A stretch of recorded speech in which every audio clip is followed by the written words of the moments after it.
नमस्कार।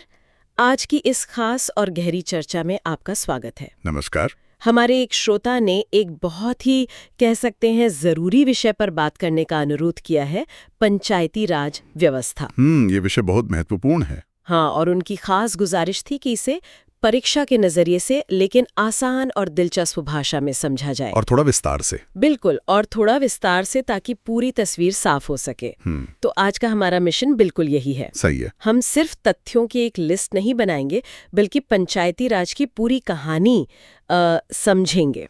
इसकी पूरी यात्रा है ना। हाँ बिल्कुल, एक सपने से शुरू होकर फिर दशकों की बहस से गुजरकर एक संवैधानिक हकीकत बनने तक का इसका सफर कैसा रहा। हमारे पास जो जानकारी है वो इस पूरे विषय की एक बेहतरीन बुनियाद रखती है। तो चलिए इस कहानी की परतें खोलते हैं। चलिए शुरू करते हैं। तो सबसे पहले तो यही सवाल कि आज़ाद भारत में इस व्यवस्था की शुरुआत कहाँ से हुई। हाँ, ये बहुत बुनियादी सवाल है। स्रोत हमें एक तारीख और एक जगह पर ले जाते हैं।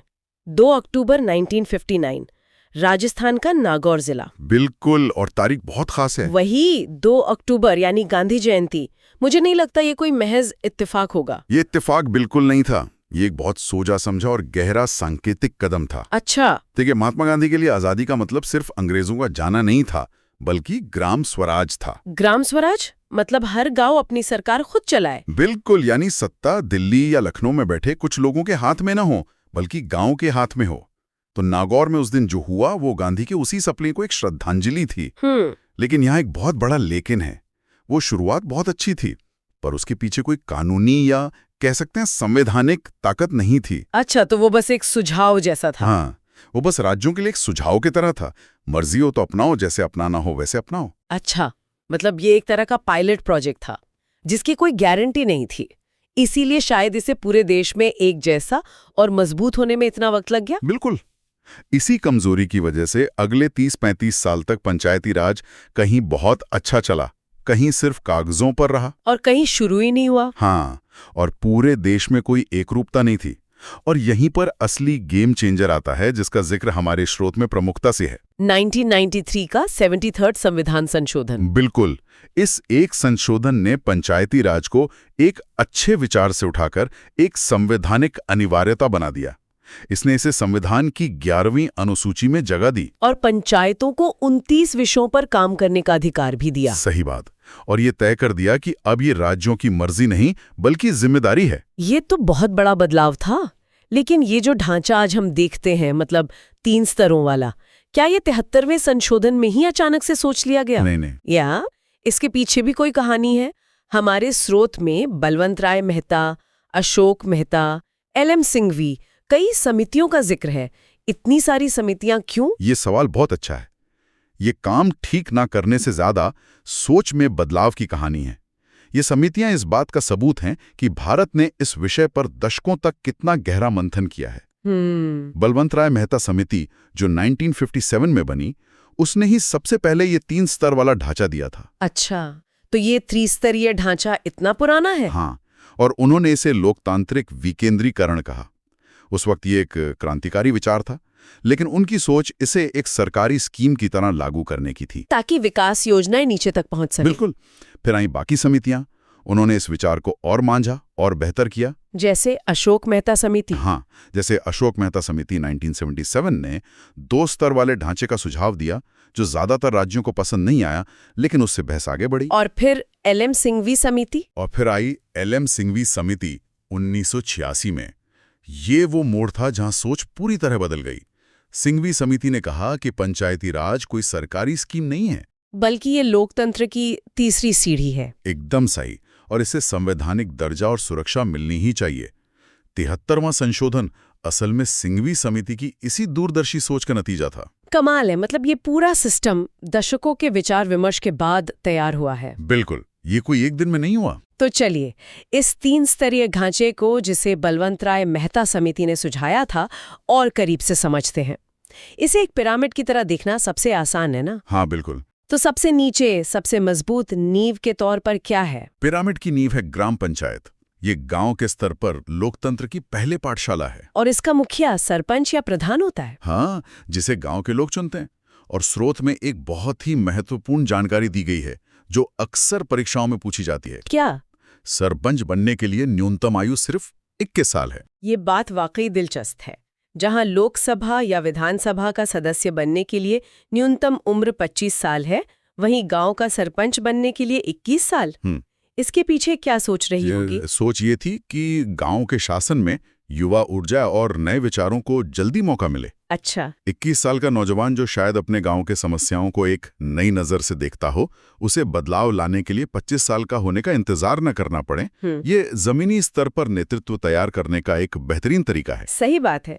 और इस पिरामिड में बीच का स्तर क्या है? बीच में आता है ब्लॉक स्तर, जिसे हम पंचायत समिति या क्षेत्र पंचायत भी कहते हैं। ये कई ग्राम पंचायतों को मिलाकर बनती होगी। हाँ, और एक तरह से गांव और जिले के बीच एक पुल का काम करती है। और सबसे ऊपर? और फिर पिरामिड के सबसे ऊपर है जिला परिषद, जो पूरे जिले के लिए नीतियां बनाने, फंड्स बांटने और सभी पंचायतों के काम पर नजर रखने की जिम्मेदारी निभाती है। तो ये पूरा ढांचा बॉटम अप अप्रोच पर बना है। बिल्कुल। सिद्धांत यही है कि हर फैसला ऊपर से थोपा ना जाए, बल्कि नीचे से ऊपर की तरफ जाए। ठीक है, ढांचा तो समझ आ गया, लेकिन एक अच्छा ढांचा भी तो तभी काम करेगा जब उसमें लोग सही तरीके से चुने जाए और उनके काम करने के नियम साफ हों।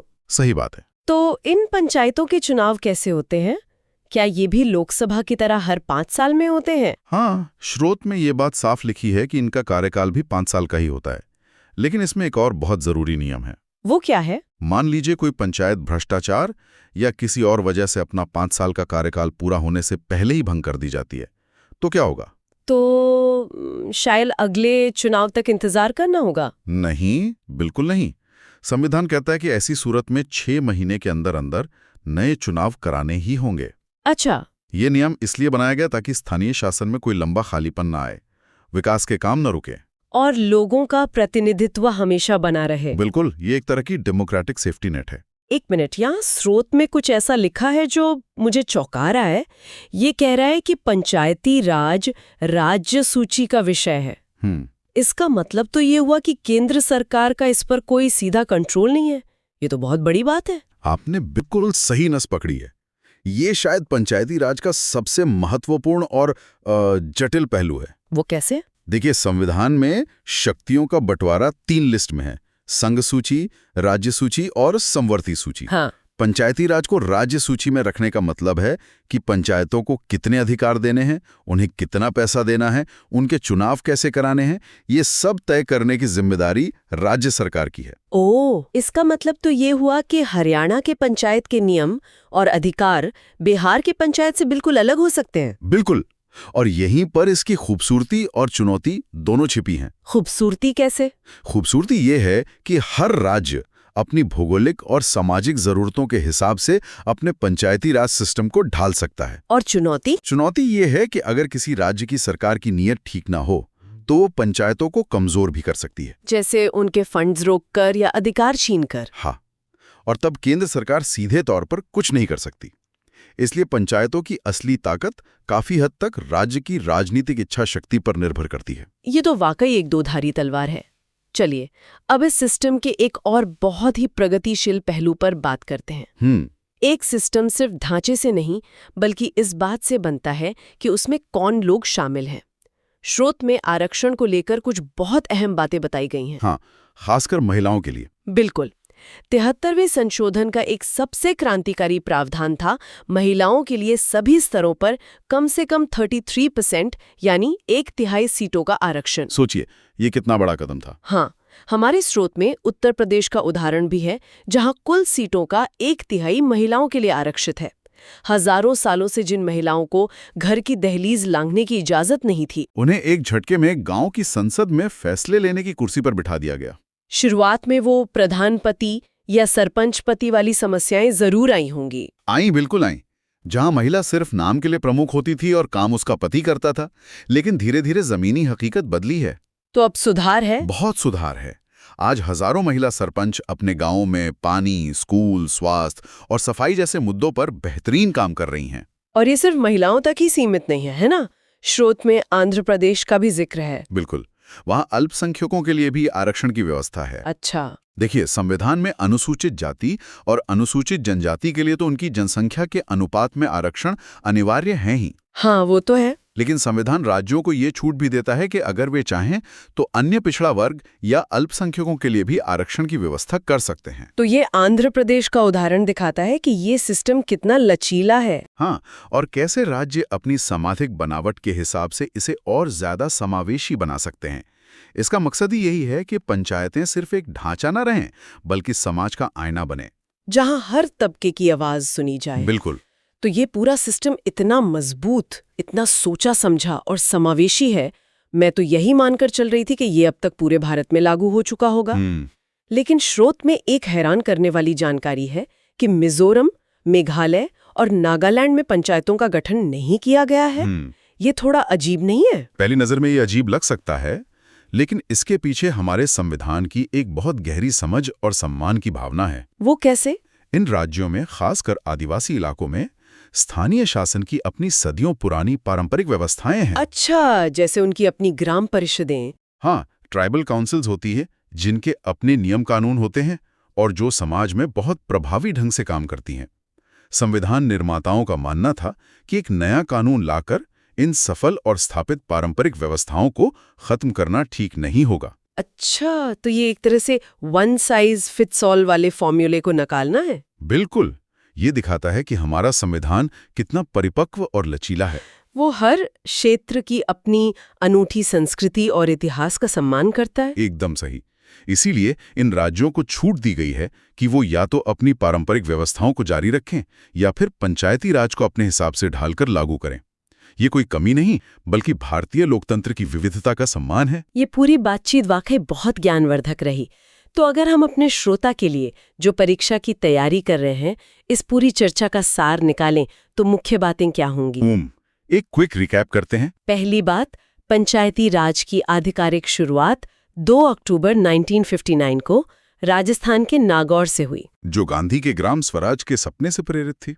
दूसरी और सबसे जरूरी बात, इसे असली संवैधानिक ताकत 1993 के 73वें संशोधन से मिली और इसे संविधान की 11वीं अनुसूची में जोड़ा गया। तीसरी बात, इसका ढांचा त्रिस्तरीय है, ग्राम पंचायत, पंचायत समिति और जिला परिषद, जिसकी सिफारिश बलवंत राय मेहता समिति ने की थी। और आखिर में कुछ जरूरी नियम, जैसे 5 साल का कार्यकाल, 6 महीने में उपचुनाव, सरपंच के लिए 21 साल की उम्र, महिलाओं के लिए 33% आरक्षण, और सबसे जरूरी ये कि ये राज्य सूची का विषय है।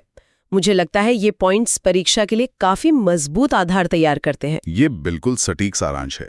ये स्रोत हमें ये समझने में पूरी मदद करते हैं कि पंचायती राज व्यवस्था क्या है। ये हमें वो सारे तथ्य देते हैं जो किसी भी परीक्षा में अच्छे नंबर लाने के लिए जरूरी हैं।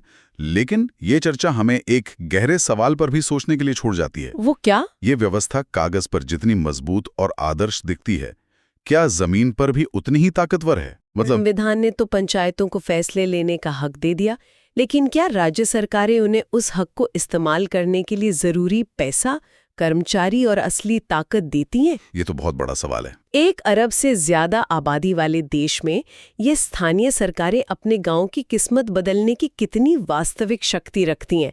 ये एक ऐसा सवाल है जिसका जवाब शायद हमें किताबों में नहीं, बल्कि भारत के गांव की जमीनी हकीकत में मिलेगा। और शायद पंचायती राज का असली संघर्ष 1993 में खत्म नहीं हुआ, बल्कि वहीं से एक नए रूप में शुरू हुआ।